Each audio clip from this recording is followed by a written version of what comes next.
Mi nombre es Guillermo Mesa Salas. Nací en la ciudad de Aguascalientes, el 25 de junio de 1948. En un barrio muy pobre,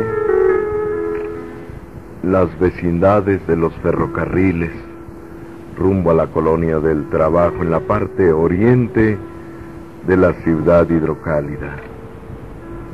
Cuando yo nací, mi padre, un jovencito de 17 años, y mi madre, una jovencita de solo 15 años de edad, a los pocos meses de haber nacido yo, se separaron. Mi padre conoció a otra joven y se fue con ella. Mi madre, en aquel cuartito de vecindad, se quedó sola y conmigo allí tirado en un petatito. Me dejaba y se salía todos los días a buscar empleo como sirvienta. Por fin encontró empleo y en las mañanas me daba un poco de pecho y se iba a su trabajo. Al mediodía, cuando le permitían volver o salir un poco, venía y me volvía a dar otra vez un poco de pecho. Salía corriendo y se iba a su empleo y hasta la tarde, ya a las 5 o 6 de la tarde, regresaba rendida, cansada aquella jovencita y me volvía a dar de comer algo de su pecho. Pasaron los meses y yo allí tirado en aquel cuartito, húmedo, maloliente, todo sucio, orinado, lloraba y cada vez estaba peor, más flaco, más desnutrido, más sin fuerzas. Pero al otro lado de aquel cuartito vivía, en otro cuartito de esa vecindad, vivía una pareja de ancianitos, una pareja que jamás habían tenido un hijo. Y un día ellos se acercaban a la rejita de la puerta y por ella miraban hacia el interior y me veían tirado allá en el petatito, como lloraba y lloraba y lloraba, y ellos empezaron a sentir misericordia por mí. Pasaron los días y un día le comentaron a mi madre y le dijeron: déjanos a tu niño porque si no puede que se puede morir de hambre. Y ella accedió y un día me dejó al lado de aquellos ancianitos, me dejó para que ellos cuidaran de mí. Pasaron los días y mi viejita, a través del tiempo, mi madre de crianza, aquella ancianita, me platicaba que ella tomaba en sus manos un cajetito, un platito, y lo llenaba de caldito de frijoles y con un poquito de tortilla o galleta desmenuzadita, y con una cucharita ella me lo daba en la boca. Y de esta manera yo empecé a vivir, a desarrollarme. Cada vez que me daba aquella cucharita de caldito de frijoles, yo me la saboreaba porque me sabía a gloria, me sabía a algo muy rico.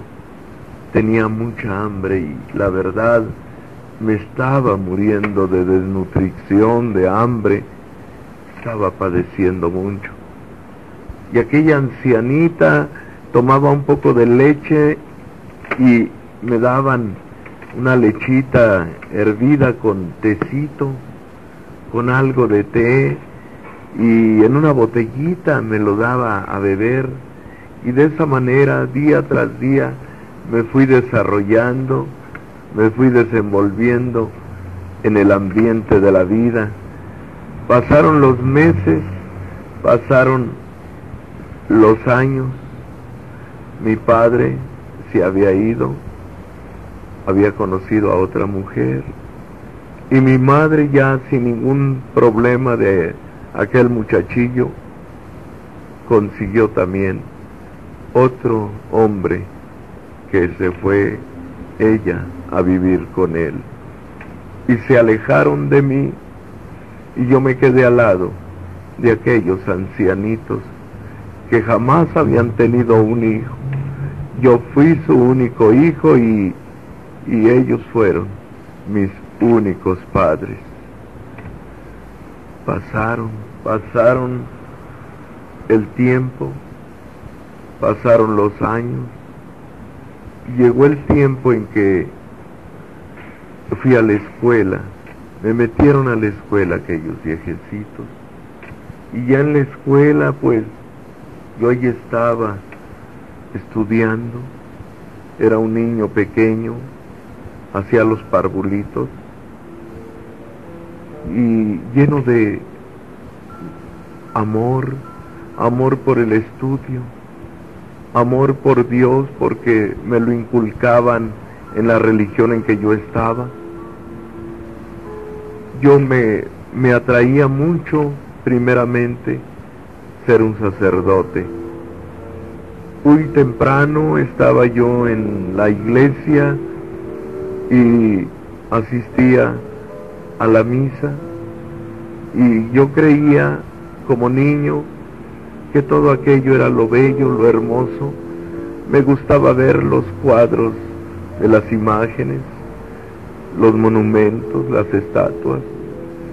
Pasaron los años y me tenían mis viejitos, me habían puesto en un colegio de monjas, dentro de su capacidad económica, eran muy pobres, pero hacían el esfuerzo ellos de quererme dar la mejor educación. Y yo veía a través del estudio que se nos daba, el compendio de historia sagrada, me enseñaba cómo los santos habían sufrido, los mártires, y leía sobre la vida de nuestro Señor Jesucristo, pero más que todo yo veía cómo se resaltaba ahí en el compendio de historia sagrada, se resaltaba mucho a la Virgen María como única mediadora, como única intercesora por nosotros ante Dios.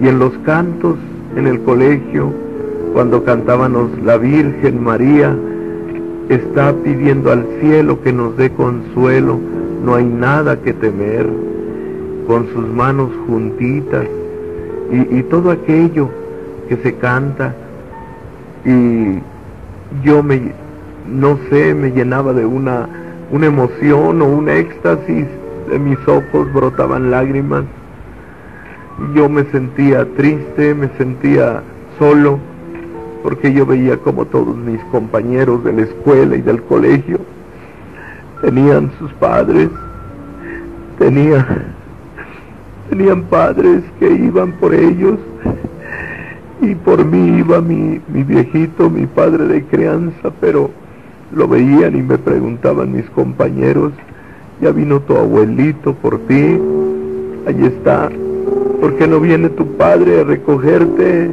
Y me hacían burla a los compañeros: ¡ey, no tiene padre! ¡No tiene padre! Y otros, cuando se enojaban conmigo, me decían: bastardo, eres un bastardo. Pasaron los años y mi padre, mi viejito, el único padre que yo conocía, le gustaba el alcohol. Siempre, todos los fines de semana, tomaba alcohol puro, con café, con agua, y lo veía tomar, y al punto tomado, a veces lo vi como buscaba otras mujeres, y me llevaba de la mano, y platicaba con mujeres, y les decía: es que yo quiero tener un hijo, mi mujer no me puede dar hijos. Y le decían: bueno, y entonces ese niño que trae usted ahí. Y él decía: no, este no es mi hijo, nomás lo crié, es un arrimado. Y a mí se me hacía muy triste aquello, se me hacía un nudo en mi garganta, porque yo decía, ¿en dónde está mi padre? ¿En dónde está mi madre? Jamás lo supe.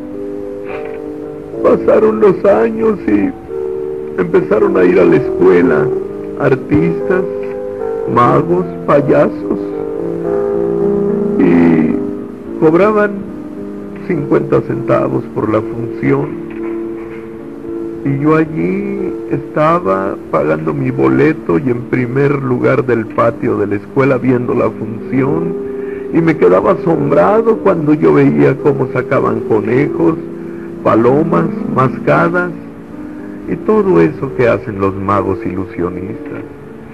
Un día me acerqué a uno de ellos y le pregunté, ¿cómo hace usted para hacer todo esto? Y él me dijo, es que yo sé magia. Y yo le pregunté, oye, es difícil ser mago, y él me dijo, hay que estudiar mucho. Y entonces me gustaba aquello, y yo dije, yo quiero ser un mago, también quiero ser un mago. Y me empezó a dar por juntar el dinero que me daban, y hacía mandados, y tiraba basuras, y trataba de hacer hasta lo que no, vender dulces y hacer muchas cosas con el fin de sacar un poco de dinero. Cuando obtenía algo de monedas, me iba donde vendían libros usados, revistas, y decía, oiga, a mí me interesa una revista o un libro, algo que hable de magia, yo quiero un libro de magia. Sí tiene. Y me decían los hombres o mujeres, los dueños de los puestos, de esos libros y revistas usadas, me decían, sí tengo, pero ¿para qué quieres un libro de magia? Y yo le decía, es que yo quiero ser un mago. Y sacaban un altero de libros despastados, viejos, y me decían, pues esos son libros de magia.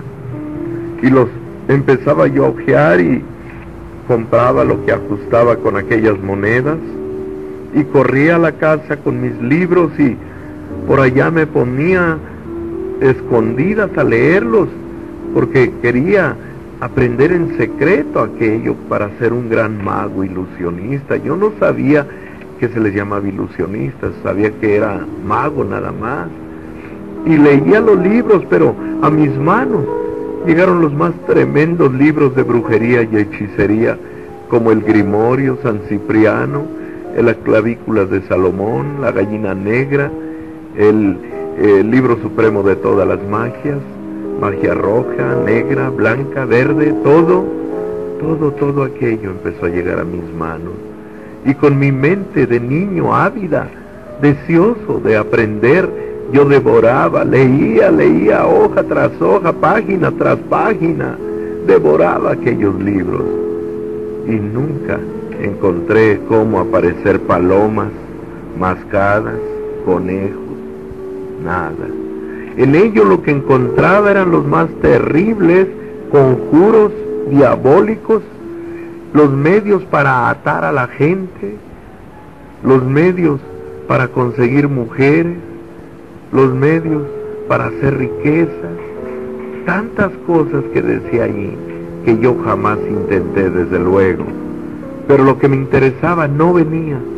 Un día llegó un mago de Monterrey, el mago Marbelux, y le pregunté a él, mago Marbelux, oiga, ¿qué puedo hacer para ser como usted un mago? Y él me dijo, pues hay que estudiar ilusionismo, porque lo que nosotros hacemos son trucos, me dijo. Es ilusionismo, es una ilusión óptica, es sugestión, es algo que se trabaja con los dedos, se llama prestidigitación, que quiere decir destreza de dedos, prestidigitación.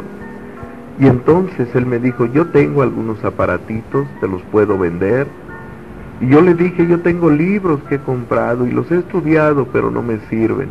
Y se los mostré a él y él me dijo, no, deshazte de todo eso, eso es brujería, es hechicería.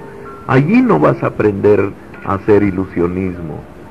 Y de inmediato yo vendí todos aquellos libros en el mismo lugar donde los había comprado.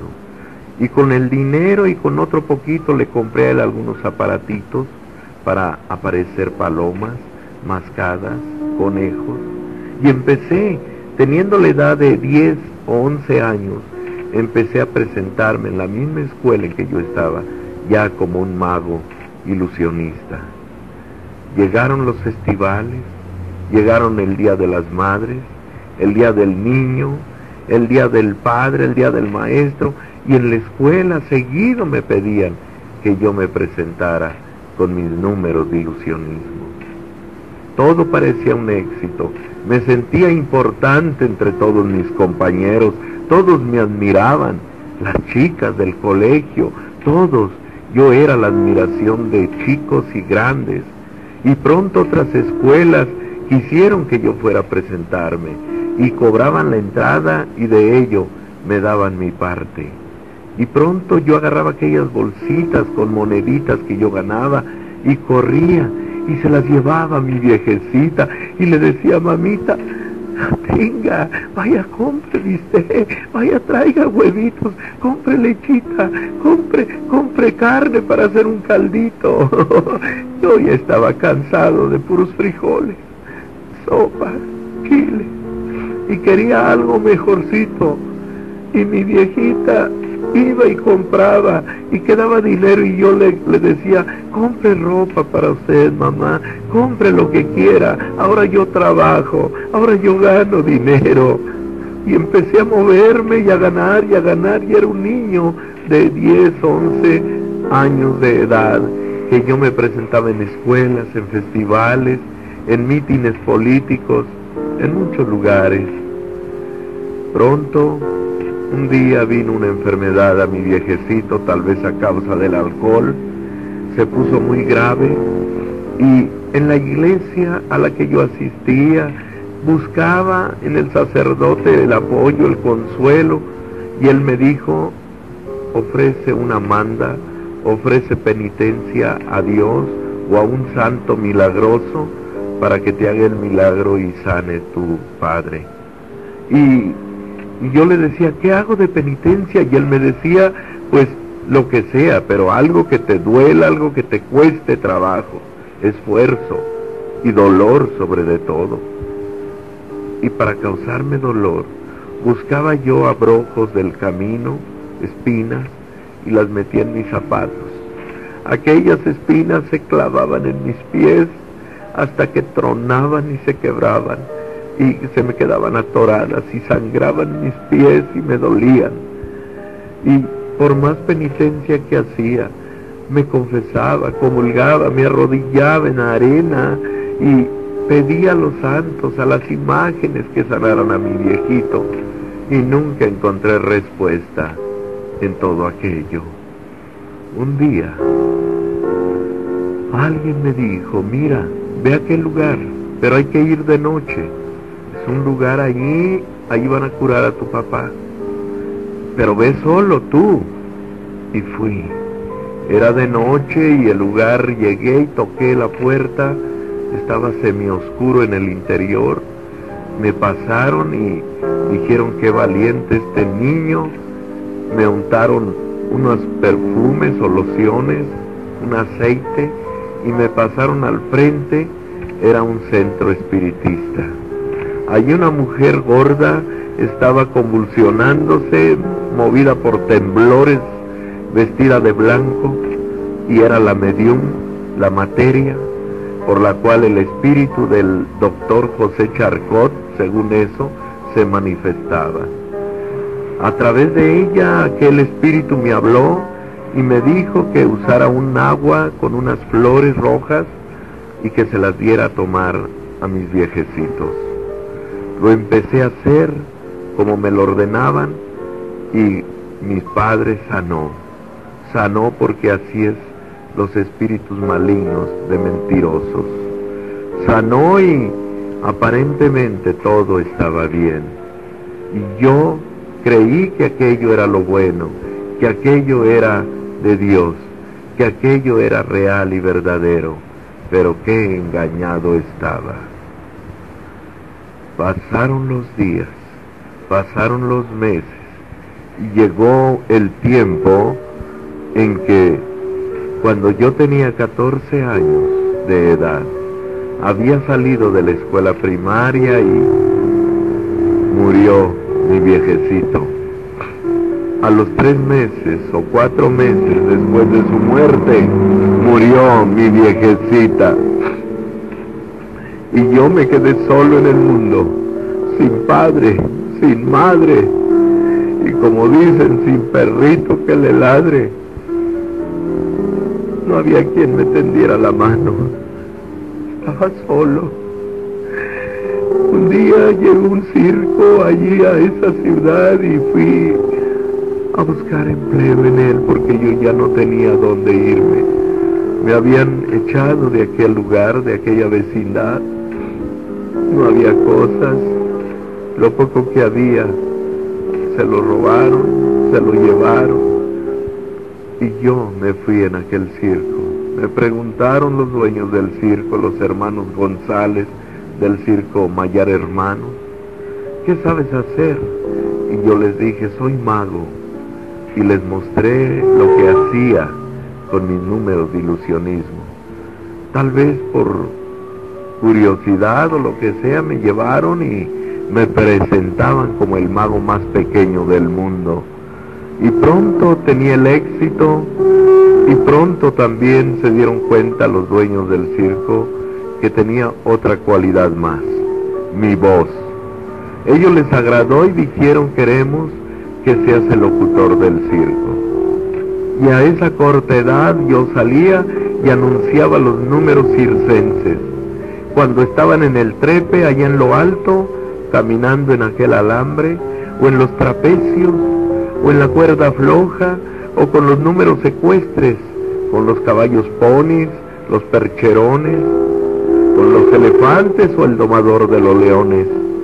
Y pronto mi voz en el circo se escuchaba, y de un circo pasé a otro y a otro, y fui llegando a ser no solo mago, sino locutor, jefe de pista, director artístico, coordinador y promotor del circo, representante o apoderado.